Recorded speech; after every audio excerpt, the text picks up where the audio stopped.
Hello, welcome to Netcast Church Sermon Podcast. We exist to tell people about Jesus and connect them to the church. If you'd like to know more, visit netcastchurch.org. Enjoy! Welcome. My name is Matt Tuning. If you're new, one of the pastors here. It's a big Sunday for us. I mentioned this in the first service. I mentioned it here. I'll mention it next service as well. We are 11 years old exactly today as a church. And so January 23rd, 2011, some people got together and we set up like not this. It wasn't this. It was in a YMCA. It was in downtown Beverly. And we gathered together, unsure if anybody was going to show up. We had only lived here about 4 months, my family and I. And just praying that God would do something really special and spectacular here on the North Shore. And here we are 11 years later. It's hard for me this week every single year as I look and because I just am blown away. It just doesn't seem real still. I'm still waiting for the Sunday to walk out and like no one's around, no one's here. Like what happened?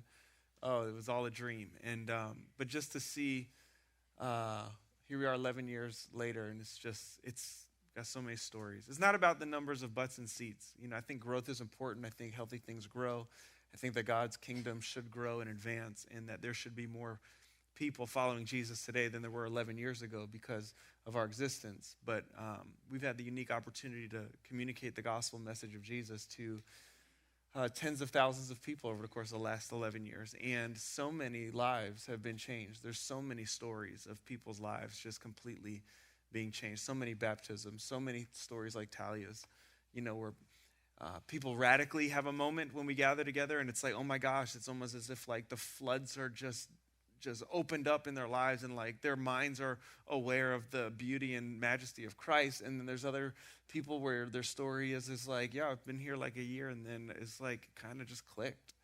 And so I'm so thankful for all of those stories, every one of them. And so anyway, happy birthday, y'all. Happy birthday. It's your birthday. It's your birthday. All right. So if you got a Bible, you can turn. We're going to be in John chapter 13 today. John chapter 13 today. Two things that are very important that we do every single Sunday. Just try to tell everybody about Jesus and find ways to help you get further connected to the church. And we're going to see some of that today, even in the text. And so if you're here with us last week, I usually don't encourage you to go back and listen to a message. But if you weren't here, you didn't kind of catch what we talked about last week in the beginning portion of John chapter 13, you should. I felt like it was such a defining message or text pertaining to like what we would want our church to look like. And what we've always said, we want our church to be full of people who are foot washers, as we looked at Jesus wash his disciples' feet. And so I'll give you a little bit of a recap from last week to kind of set up where we're going today in John chapter 13. But this picture takes place the night before Jesus is going to be handing himself over to the Jewish rulers. They didn't take him. They didn't arrest him. They did in their minds, but Jesus is fully in control. All authority in heaven and earth has been given to him. Nothing happens that happens outside of his divine will. And so he knows that he's going to hand himself over to the Jewish rulers. He knows that they're going to falsely accuse him and beat him and then hand him over to Roman officials, who then will flog him and then crucify him.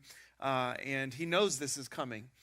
His public ministry is over at this point. He's chosen to spend his last few days and specifically his remaining hours pouring solely into his disciples, as he is well aware of the fact that he is hours away from his own death, where he will be hung on a cross and he will say the grand words, "It is finished," and give up his spirit and die. And he is not murdered, although it seems that way. He lays down his life. He says, "I lay down my life on my own accord. Nobody takes it from me." And so this is all coming up very shortly. And so we learned last week that as we looked at John chapter 13, that Jesus had prepared this final meal for him and his disciples to gather together. He's got them in some upper room somewhere. All of his disciples are there, including Judas. And while they're sitting at the table, a conversation breaks out around which one in the room is most likely to kind of not make it to the end. who's most likely to betray Jesus? Because Jesus talks about how a disciple of his is going to betray him. And everybody's, probably laughing and joking. It's definitely going to be Peter because, look, he's got such a loud mouth. And everyone's like, couldn't be John. He's such a goody two-shoes. Everyone loves him. And who knows, but, maybe it's Thomas. He's doubting everything all the time anyway. And so they're pointing fingers, probably having a good time with each other. And then the conversation naturally evolves like it does amongst most men about, well, which one of us is the best? Which one of us is the greatest? And so there they are beginning to have that conversation. Now just pause for a second, right? You can't have this conversation with Jesus at the table. You just can't do it, right? I don't care. You get LeBron and Mike, and you could get, Steve Cook and Steve Jobs, Tim Cook and Steve Cook. They just get it all confused. Steve Jobs, you could have, I don't know, just think about all the great leaders that exist, right, in the world. You could have all the great presidents, and you get all these people around the table, and you could have a who's the greatest conversation, and that'd be fun. But when Jesus is at the table with you, you can't have that conversation. Okay, and so Jesus is there with his disciples, and they're having a conversation with Jesus at the table, like, which one of us is the greatest? And Jesus is like, you can't have this conversation here. So he has what we would call like a mic drop moment where he demonstrates rather than just talks about what greatness looks like. And he gets up from the table. He takes off his rabbinical robe, which is kind of his outward expression or demonstration of his authoritative position. It'd be like I said last week, where there's like a big CEO in a room, and he's got a $10,000 suit on, and he begins to just unrobe himself and then kind of like maybe throw on some joggers and some Nikes and take like a weird posture in the room while everybody else is all kind of dressed in their attire. And he undresses himself. He takes a towel, puts it around his waist, which demonstrates he's now taken the lowliest position in the room, that of which a slave might be dressed. And he begins to grab a bucket of water and one by one wash his disciples' feet as a demonstration of what true greatness looks like. And he doesn't just do this for his favorite disciple. He's not like, hey, like James, Peter, John, hey, Yakamir. He does it for every one of them. Likely ending with Judas. And Judas has already conducted a deal at this time to betray Jesus, likely has some bribe money in his pocket while his feet are being washed. And Jesus there knows all of that, but yet gladly is willing to lay down his dignity, gladly is willing to lay down his position in the room because he's so secure in his identity, and to take a lowly role as a demonstration of what greatness looks like. And he does this, and then he says later on, I'm doing this as an example to you. I'm doing this to show you what you should do to each other and for each other. That we should be people, his church, us, that we should be people who gladly give ourselves to lowly service. Like there should be nothing that is below you. There should be no task on this planet that's below you. Doesn't matter who you are. I don't care what you do for work. I don't care what position you have in the church. I don't care what kind of accolades you have in the world. There should be, for the believer, the follower of Jesus, no position that is too lowly, no responsibility that is too lowly, that is too low for you or beneath you. That Jesus is communicating that his church, his people, his followers, we should be far more consumed with being great servants, lowly, glad to serve servants, than just having really cool, just great services. And so we're going to pick it up in John chapter 13, starting in verse 21, and work ourselves through verse 35 today to see where Jesus goes from here. You guys with me? Okay, good. Look at verse 21. So after Jesus had said all these different things to them, it says that Jesus was troubled in his spirit. In the Greek, this literally means he was agitated. He was very distressed and even angry. Jesus genuinely seems to be grieving a betrayal that is coming his way. And he testifies, truly, truly, I say to you, one of you will betray me. The disciples looked at one another. At this point now, it went from kind of good little talk amongst the disciples to this took a weird, serious turn.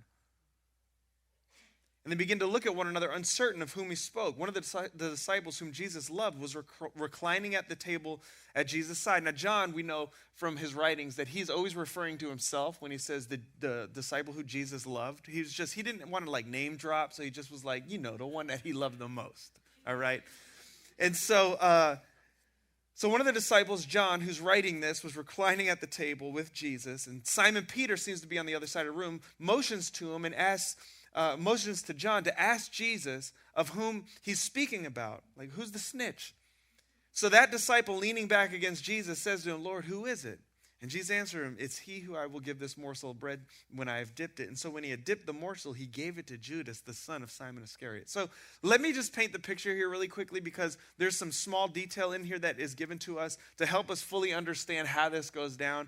And I'm a visual learner. It's just the way I process information much more visually than I am like if I just read it. Like I'm an Instagram fan, not a Twitter fan, right? Like if I see it and like, oh, this all makes sense to me. You just say it in 140 characters. I'm like, really, that was kind of cute.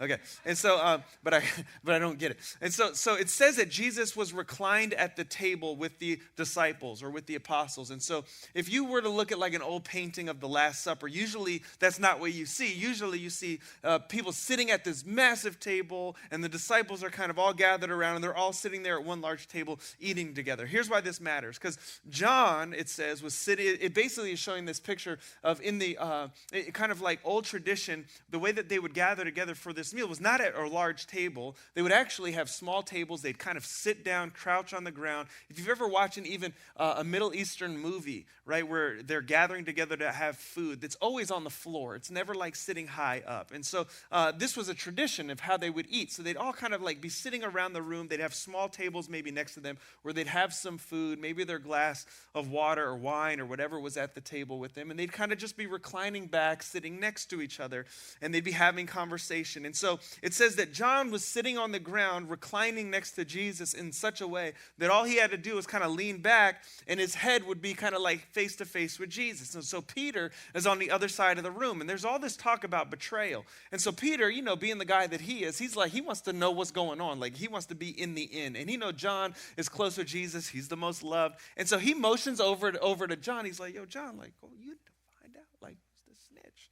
You know, like, what's going on? And so John tries to take advantage of his position. And so John kind of leans back, and he's like, yo, so you going to tell us who it is? Like, who is it? And Jesus basically, like, goes with it. He's like, watch this. I'm about to take some bread. Watch how I get the bread to him. That's who it is. So watch how I get the bread.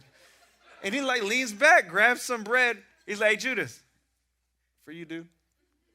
And John's like, oh, my gosh. And, Peter's, like, on the other side. And so, John's over there, like, and this is the vibe that you get. And with one piece of bread, Jesus reveals to John, right? It's Judas. Look at verse 27. It says, then after he had taken the morsel, Satan entered into him. Interesting. Jesus said to him, what you're going to do quickly. Now, no one at the table knew why he said this, right? Because he had leaned back, and it was kind of like a secret. And John's revealing in his gospel, like, this was just between me and Jesus. Nobody else knew that. I knew at the time. He's letting us know. And so some thought that because Judas had the money bag, Jesus was telling him, hey, buy what you need for the feast so that we should give something to the poor. And so years later, everybody else is learning, like, oh my gosh, John knew at the time that this is who it was. So after receiving the morsel of bread, he immediately went out, and it was night. When he had gone out, Jesus said, now, in this moment, is the Son of Man glorified, and God is glorified in him. If God is glorified in him, God will also glorify himself, or him in himself, and glorify him at once. And so what you see here, what John is basically explaining is that the departure of Judas, seems to seal the fate of Jesus at this point. It begins to kind of initiate a series of events that's going to eventually result in God being glorified through the redemptive work, what Christ is going to accomplish on the cross. That is the whole goal. That Jesus will eventually get to the cross. He's lived the life that we couldn't perfect in every way. But the penalty for sin is death, and he sits among sinners, and we sit among sinners today. And Jesus came to set right what was wrong, which brokenness in the world is created because sin exists. And so Jesus decided to step into human history to pay the penalty for sin. The penalty for sin is death. Our God is a just God, just like you're a just person. He's far more just than you are. And so when someone sins against you, you want justice. When we see evil in the world, we want justice. Well, God demands justice for sin. And so in that demanding of justice for sin, it was either your death or Christ. And so Christ comes to do and pay for what you don't need to pay for, because Christ has paid for it on your behalf if you believe. And so he then says, little children, he addresses them by taking a fatherly role over them in verse 33. Yet a little while I am with you, you will seek me, and just as I said to the Jews, so now I'll say to you, where I'm going, you can't come.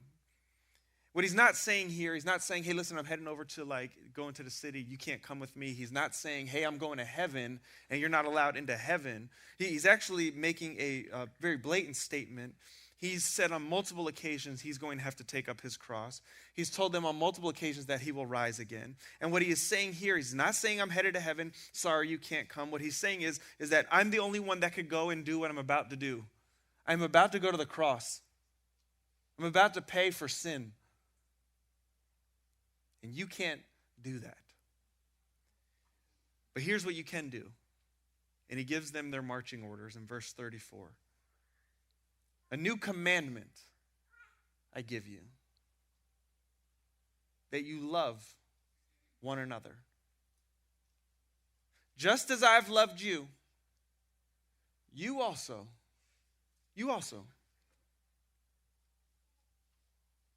are to love one another.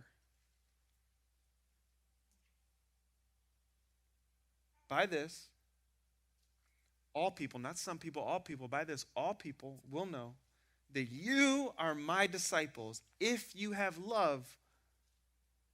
Look around the room for one another. There's a few things that we're going to pull out of this. The first one is the third word in verse 34. Commandment. Commandment. It's always funny having a conversation. Somebody dropped something? What was that? Jesus. Commandment. So I was going to say, it's always funny having a commandment conversation in this context, right? And so I grew up in New Jersey, in New York, but primarily New Jersey. I've been in New England area. It's funny how New England doesn't count New Jersey and New York as a part of theirs. They're like, we're our own people. It's like, that's the East, not the Southeast, not the Northeast. It's just the East. You guys are like the East. It's like, even New Jersey, everybody hates on New Jersey. I'm from New Jersey. So I can hate on it, and I'm allowed to, you're not. And so, but everybody hates on New Jersey. We had two football teams that wouldn't even claim us, okay? So in the Meadowlands, the New York Giants and the New York Jets both played in the Meadowlands, which is in New Jersey, okay? And so it's like we had two football teams, but all of them were like, nah, we're New York. Anyway, but it's always fun. I've been around this area my whole life, okay? And I grew up, my dad was a Catholic, mom was a Jew, both bad at it, but they were it, okay? And so, But having a commandment conversation is always funny in this context, right? Because people are like, I'm a good person. I go to church. And it's like, well, what does it mean to be a Christian? You follow the commandments. And I'm like, well, how many are there? There's 10, man. I know there's 10. Okay, do you know what they are? Yeah, you follow them. Like, how many? What are the commandments? You know what I'm saying? Well, it's the 10. Can you give me 5? Could you just, I could give, don't murder.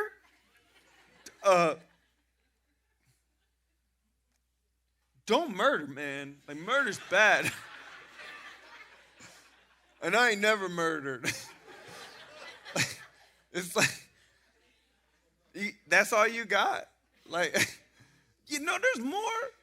I know my math, man. There's 9 more. It's the 10 commandments. Don't murder and don't lie. That's one, right? Yeah. Yeah, but you're lying to me by acting like you know the 10 commandments.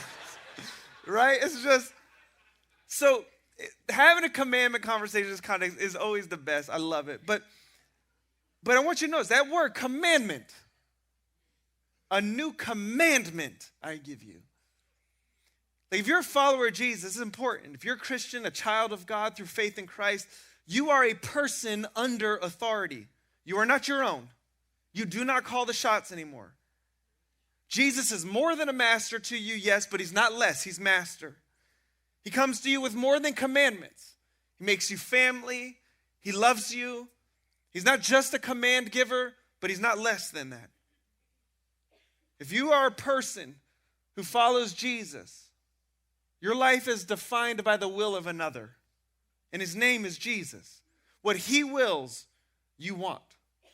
And what he wills and what he commands in this verse, it's not a suggestion. It's not a new suggestion. It's not a new idea. It's not a new kind of way of thinking or way of life. It's not a new possibility. It's not a new request for you. It's not a new life option. It's a new commandment. It's a commandment. And this commandment that he gives, and the commandments that we find that come in the scriptures, they're commandments. We don't like being commanded. We want to be asked. But he gives us commandments. But here's why it's okay that he gives commandments. Every commandment that he gives us is for our good and for our joy, ultimately. And this is what we struggle to understand, but we must understand. So I've been a believer 21 years at this point, I believe. Gosh, that's crazy. Over 21 years. I'm old enough to drink as a believer. That's so fun. and I've done this not perfectly. Obviously, I've failed miserably, but I've done this. I was going to say to the best of my ability. That's not true either. I've attempted to do this. Where when God tells you to do something, you do it.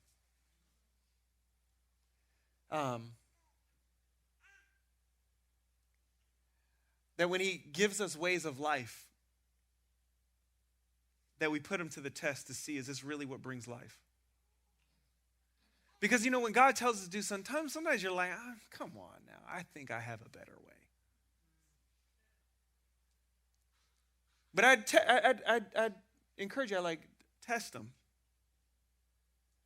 Like when it comes to how you manage sex or sexuality or forgiveness, or how you handle your money or anger, how you handle power and authority, how you handle humility, the importance of rest in your life and Sabbath, faithfulness in your marriage. Do you think he tells us anything that he tells us because he's against us or he's a prude or he wants to just waste our time, bust our chops?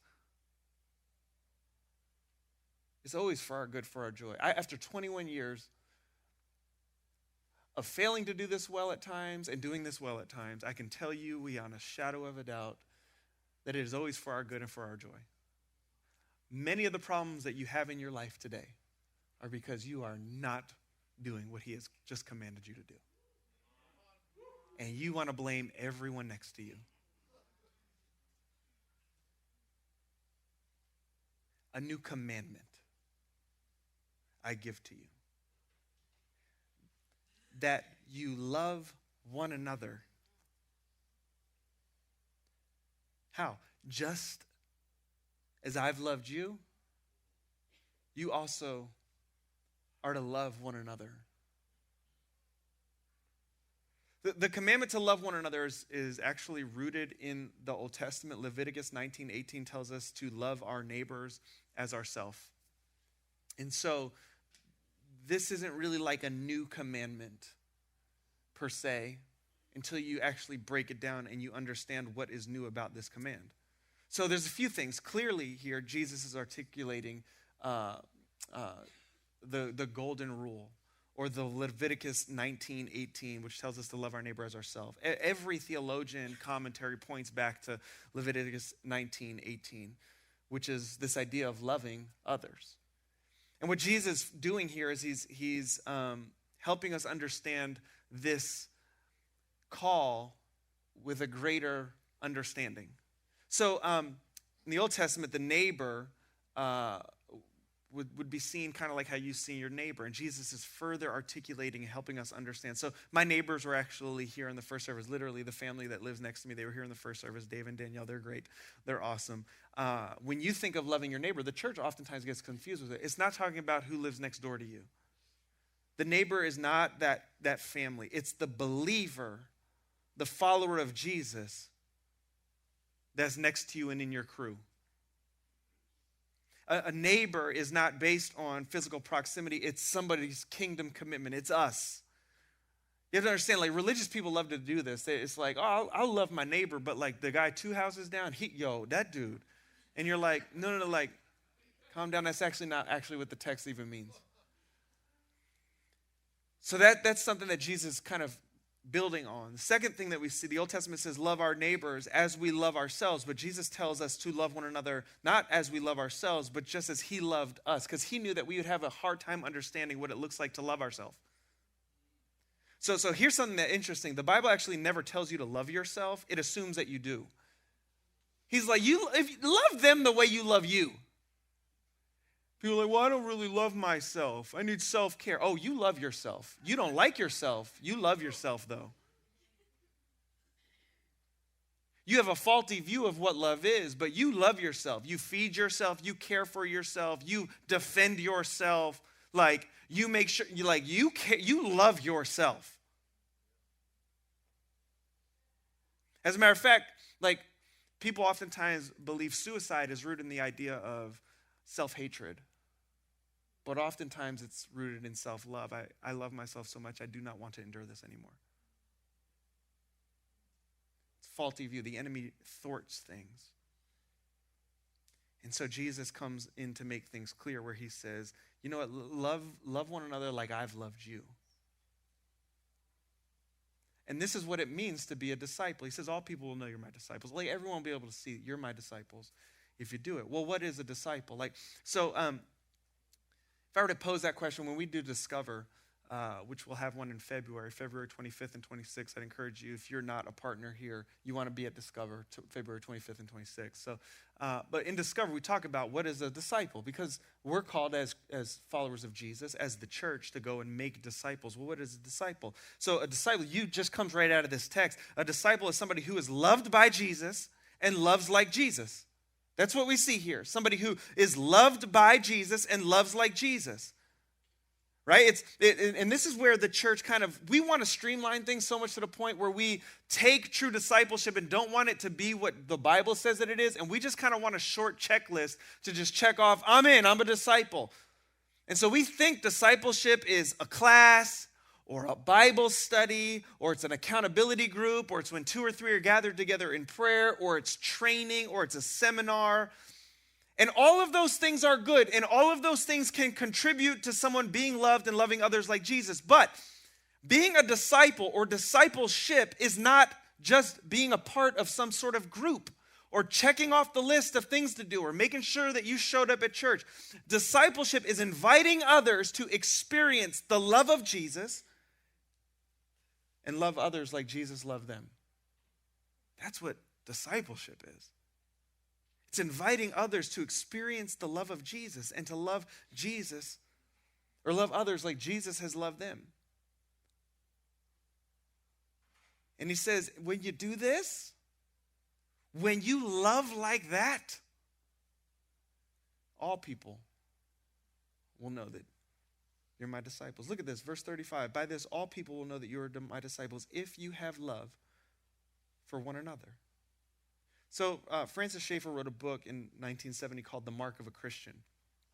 And the whole essence of the book is that evidence of a believer's salvation is not seen in anything other than how they love one another. When Jesus was on earth, the way people knew that people were his disciples, it was easy. They watched, right? They watched. If they followed Jesus, if they listened to his teachings, if they sat at his feet, they were one of his disciples.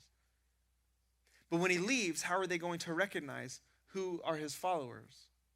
And Jesus makes it very clear here.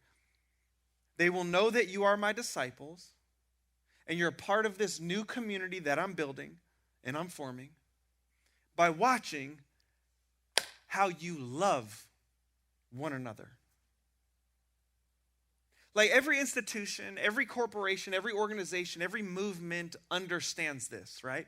In a world where it's so difficult to set yourself apart, right, from other companies or organizations or movements or institutions, you see every organization wants to work really hard to mark themselves with certain values or certain characteristics or certain phrases or maybe a uniform that will unite you to their vision or unite you to their organization or unite you to their movement per se. So if you go and buy a chicken sandwich somewhere and they hand it to you, you say thanks, and they respond and say my pleasure, you know where you're at, right? Exactly. If you see somebody driving a brown truck, wearing a brown jumpsuit, carrying a package to your front door, who does that remind you of? It's UPS. You hear somebody on a football field say, do your job, what team and what coach does that remind you of? It's the Patriots. It's Bill Belichick. Everybody knows that. How do you not know that? If you hear people walking around say, oh, they're just trying to tell people about Jesus and get them connected to the church. Who are we talking about? That's us.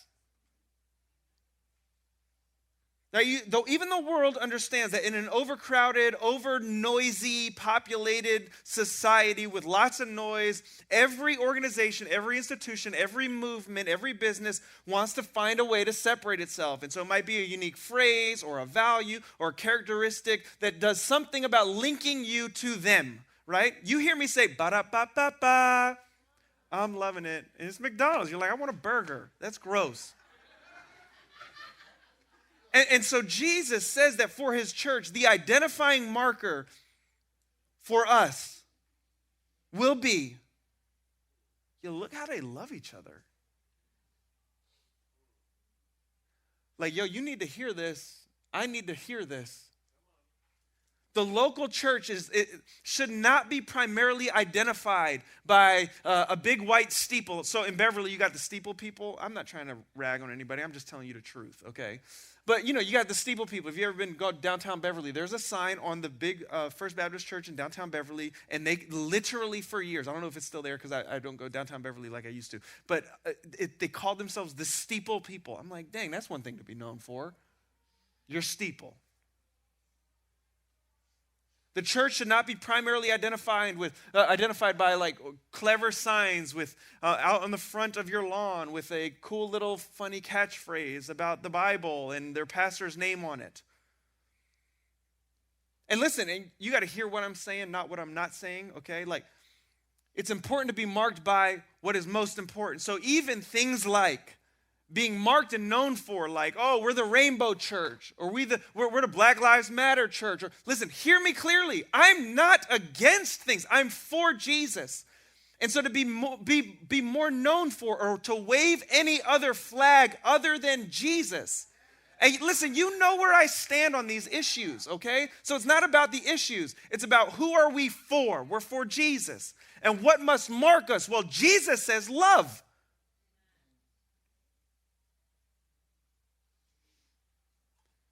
When Jesus is trying to identify who his followers are when he comes back, I mean, he's not looking for people with a cross tattoo on their arm. That's not what, he doesn't care about your cross on your arm. He doesn't care about that.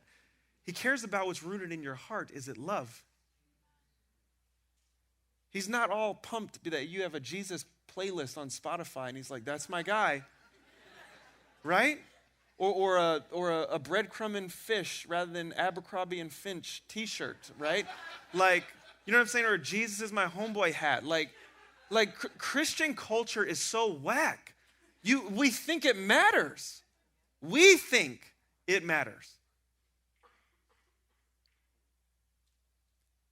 Jesus will recognize his disciples, and the world will recognize us as Jesus' disciples by how we love one another.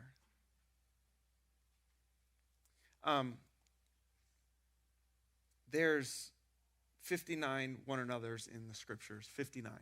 17 of them are love one another. The other 42 are simply just descriptions on how to love one another. That's it. I'll give them to you, some of them. Be at peace.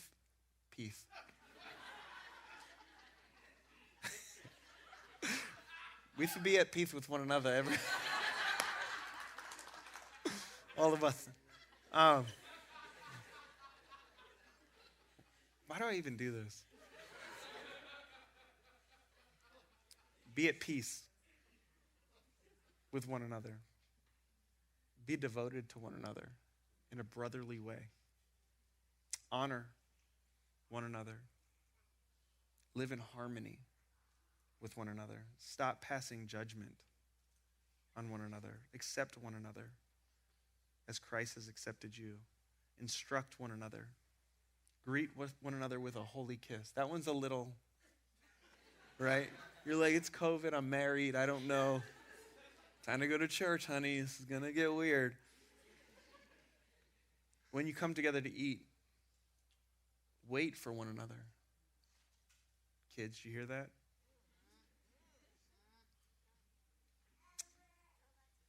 Have concern for one another. Greet one another with a holy kiss again. Serve one another in love. Carry one another's burdens. Be patient and bear with one another in love. Be kind and compassionate to one another. Forgive one another. Speak to one another with psalms, hymns, and spiritual songs, that the word of God should come off of your mouth as you encourage one another. In humility, consider one another better than yourselves. Don't lie to one another. Teach one another. Admonish one another. Encourage one another daily. Build one another up. Don't slander one another. Don't grumble against each other. Live in harmony with one another. Offer hospitality to one another without grumbling. Clothe yourselves with humility towards one another. Use your gifts to serve one another.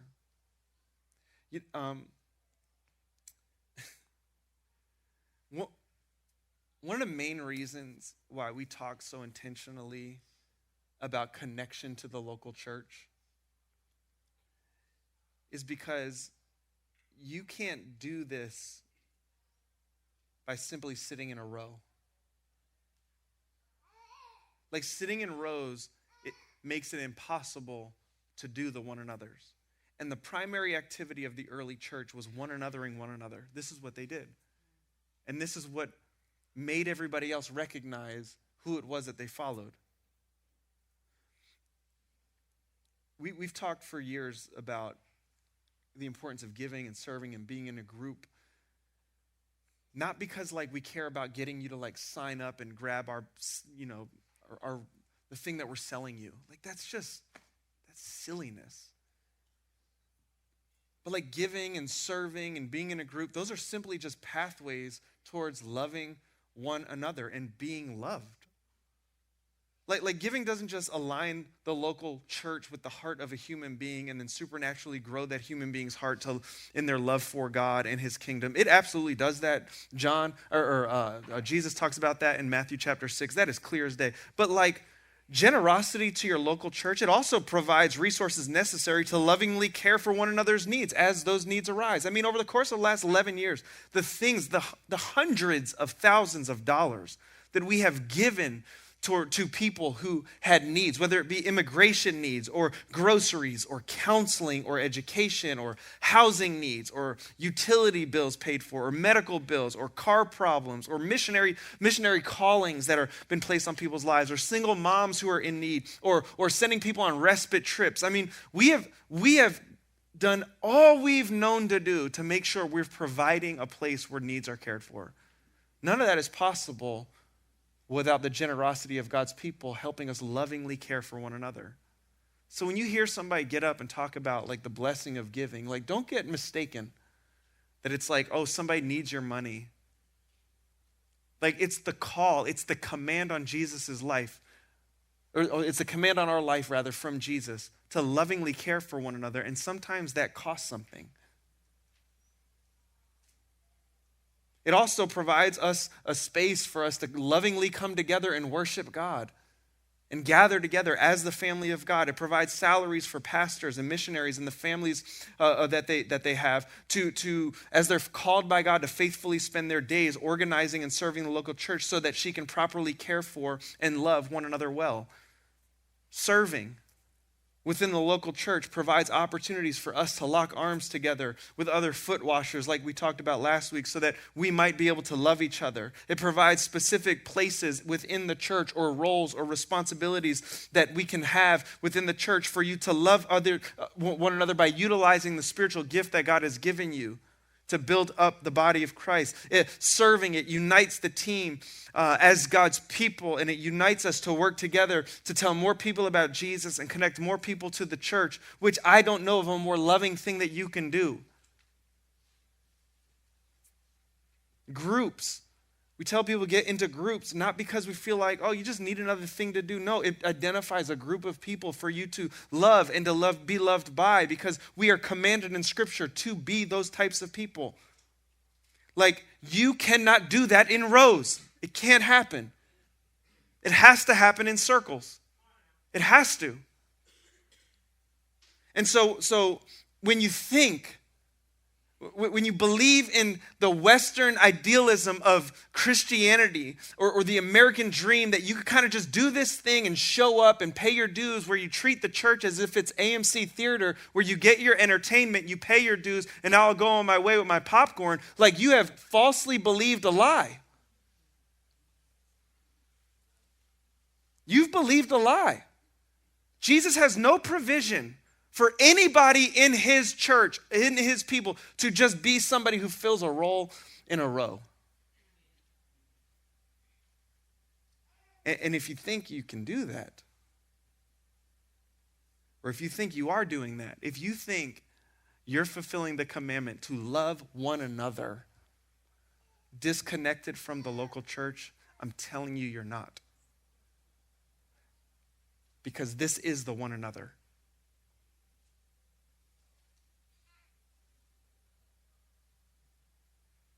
So we don't, when we try to encourage you, like, hey, listen, fill out the next steps card and get connected. Gosh, do you really think that we care about the numbers of people that show up on a Sunday if it's just a butt in a seat? No one in this church gives a rip about that. We want people who experience the love of Jesus and love others like Jesus has loved them. And we do that amongst one another. So I don't know what that means for you. I don't know what the takeaway is for you. But you do. Thanks for listening. If you have any questions, email info@netcastchurch.org. We'll see you next time.